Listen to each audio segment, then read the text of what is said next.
ቴዲ ማክና ቢል ክሊንተን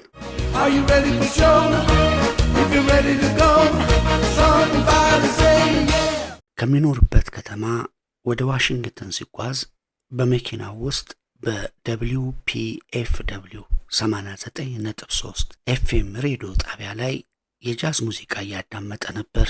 ጋዜጠኛው ከዚህ ቀጥሎ ፕሬዚዳንት ክሊንተን በቼኮስሎቫኪያ ውስጥ ተጋብዘው የተጫወቱትን ሳመር ታይም የሚለው ሙዚቃ እናቀርባለን ሲል ቴዲ ጆሮውን አቅንቶ በተመስጦ ያዳምጣል። ቢል ክሊንተን የተዋጣላቸው ሳክስፎን ተጫዋች እንጂ እንዲህ የጠለቀ ዕውቀት እንዳላቸው ያልተረዳው ቴዲ በሁኔታው እጅግ ተገረመ። ሙዚቃውን ሳዳምጥ ውስጤን አንድ ነገር ተሰማው ይላል ቴዲ። እናም ይህ ሰው የአሜሪካን ፕሬዝዳንት ብቻ ሳይሆን የበሰለ ሙዚቀኛም ነው ስል አሰብኩ። በፊት አከብረው ከነበረው በላይ እንዳከብረውና እንደወደው አደረገኝ። ይህንን ስሜቱን ለመግለጽ ክሊንተን የሳክስፎን ተጫዋች እንደመሆኑ ሳክስፎን ላይ ሶሎ ጃዝ አክዬበት ሙዚቃ ደረስኩለት፣ ክሊንተን ብዬም ሰየምኩት። እናም ይህንን ፈጠራዬን በሲዲ አሳትሜ በቀጥታ ለፕሬዝዳንቱ ዋይት ሃውስ ላኩት።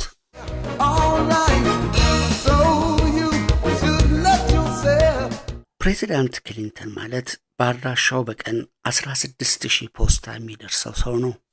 የኔን ደብዳቤ ለማግኘት የእድል ጉዳይ ነው። 3 ዓመት፣ 5 እና 10 ዓመት ሊፈጅ ይችላል። ስልከው ይህን ሁሉ ተገንዝቤ ነበር።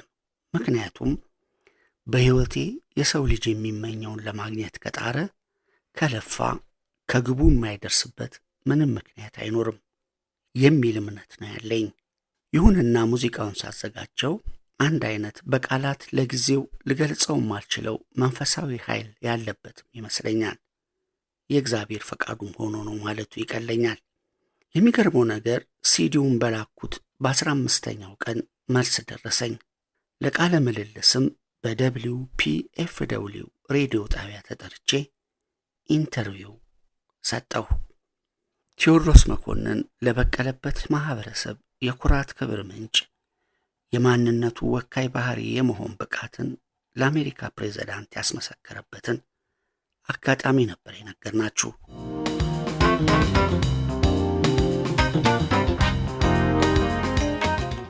ቴዎድሮስ በሚሰራቸው ሙዚቃዎች በወቅቱ በየትኛውም አህጉር ከሚገኙ የሙያቻዎቹ እኩል በማንኛቸውም ዓለም አቀፍ መድረኮች መቅረብ የሚችል ከያኔ ነበር።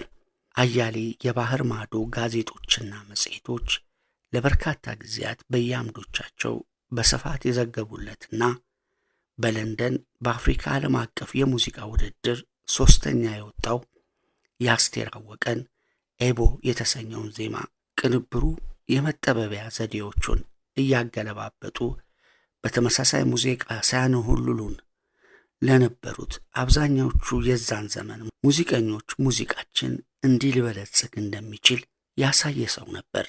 እንዲሁም የስልጣኔያችንን ምስጢር ተፈጥሮ በሰጠችው ጸጋው በማነጽ ዓለም እንደ ትናንትናው የአፍሪካ ጥበብ እንደሚፈልቅ ያስመሰከረበት ጠንካራ ሥራ ነበር። ያኔ የካቲት 15 ቀን 1989 ዓ.ም ለማስታወሻ 2ኛ ዓመት ቁጥር 26 ጋዜጣ ከሰጠው ቃለ ምልልስ የተገኘ መረጃ ነበር። በወቅቱ እንዲህ ብሎ ነበር። የኢትዮጵያ ሙዚቃ በዚች አስቴር አወቀ ዓለም አቀፍ ቋንቋ ሆኗል ስንል ከበስተጀርባዋ በምሰሶነት የቆሙትን የነ ቴዲ ማክን አዳዲስ ምናባዊ ፈጠራ ከፍተኛ ቦታ የሚቸረው ነው። ዓለማችንን የሚያንቀሳቅሰው ሙዚቃ ነው የሚለው ቴዲ ማክ ኦርጋንን መሰል የሙዚቃ መሳሪያው ሙዚክ ወርክ ስቴሽን ልክ እንደ ጥላው አይለየውም። በወቅቱ ስለ ሙዚቃ ይህንን ቃል ሰጥቶ ነበር። ሙዚቃ ዛሬ መጥቋል። አንድ የሙዚቃ መሳሪያ እንደ የልብስ መስፊያ ማሽን እንደማለት ነው። መጀመሪያ ይቆራረጣል አይደል? ኋላ ተገጣጥሞ ኮት ወይም ቀሚስ ይሆናል። ልክ እንደዛው እያንዳንዱ መሳሪያ ተጫውተህ ነው ኋላ ተገጣጥሞ የሚወጣው። ብዙዎች እንዲህ አይነቱ መሳሪያ እንደ ኦርጋን ብቻ ነው የሚጠቀሙበት፣ ነገር ግን ውስጡ የተወሳሰቡ ረቂቅ ምስጢሮች አሉት ነው ሲል ገልጾ ነበር። ቴዎድሮስ ሙዚቃ እንደ ቁጥር መጨረሻ የለውም ባይ ነው። ስለዚህ ምንም እንኳን በሙያው ኃላፊነቱን የተወጣ ሰው ቢሆንም ወይም እየተወጣ እንዳለ ቢያምንም እዚህ ላይ ደርሻለሁ ብሎ የሚያቆመው ነገር አለመሆኑን ይናገራል። እናም መሳሪያው ከሱ አይለየውም። አሳ ከባህር ወጥቶ መኖር የማይችለውን ያህል ቴዲ ማክም ከሙዚቃ ተለይቶ ህልውና እንደሌለው በወቅቱ ገልጾ ነበረ።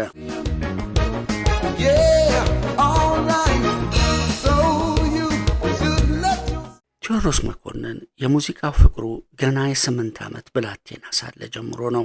በኢትዮጵያ አየር መንገድ ፍላይት ኦፕሬሽን ዳጎስ ያለ ስራና ኃላፊነት የነበራቸው ወላጅ አባቱ ለሙዚቃ በነበራቸው መልካም ስሜት ፒያኖ ገዝተው ሳሎን ቤት ያስቀምጣሉ። ይቺ ፒያኖ ናት እንግዲህ ለዛሬው ማንነቱ መሰረት ሆና ቴዎድሮስንና ሙዚቃንና ቴዎድሮስን እንዳይነጣጠሉ ገምዳ የነበረችው። ለቴዲ የሙዚቃ ህይወት ጎህ ቀዳጅ የሆነችው ይቺ ፒያኖ ምንም የቀለም ትምህርቱን በጀርመንና በሳን ጆሴፍ የተከታተለ ቢሆንም ራሱን ይበልጥ ከሙዚቃ ጋር ለማቀራረብ የሚያስችለውን የሙያ ትምህርት ወደሚያገኝበት ያሬድ ሙዚቃ ትምህርት ቤት እንዲገባ አስችሎታል። ቴዎድሮስ ከያሬድ ሙዚቃ ትምህርት ቤት በኋላ አንድ ባንድ ማቋቋሙን ይናገራል። ይህ በአንድ ፎርም ያደረግነው ከቢቢሻ ተፈሪ ጋር ሆነን ነበር። በኮሚኒቲ ትምህርት ቤት እየሄድን የተዋጣ ሾን ሰራ ጀመርን። ይህ ሁሉ ሲሆን ግን ቤተሰቦቼ በተለይም አባቴ ወደ ሙዚቃው ማዘንበሌን አልወደዱትም። እናም ተጽዕኖዎች ይደረጉብኝ ነበር። ዋቢ ሸበሌ ሆቴል ፈንድቶ ሲታደስ በዚያ በሙያው መስራት ጀመረ። ለጥቆም በጊዮን ሆቴል ከዳህላክ ጋር በመስራት ህይወቱ ወደ ሙዚቃው ዓለም እንዲናኝ አደረገ።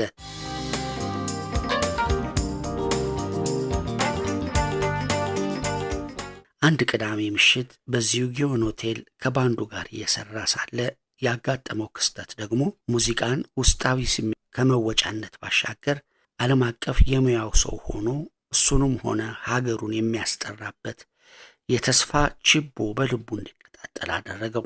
እዚያው ሆቴል ውስጥ እየሰራን ሳለ ቦብ ማርሊ መጣ። መድረኩንም ጃም አድርጎ ለ20 ደቂቃ ያህል ዘፈነ። ይበልጥ ለሙዚቃ የነበረኝን ፍቅር አናረው። እንደሱ ዕውቅናን የማግኘትና ሀገርን የማስጠራት ስሜት አደረብኝ በማለት አስረድቷል።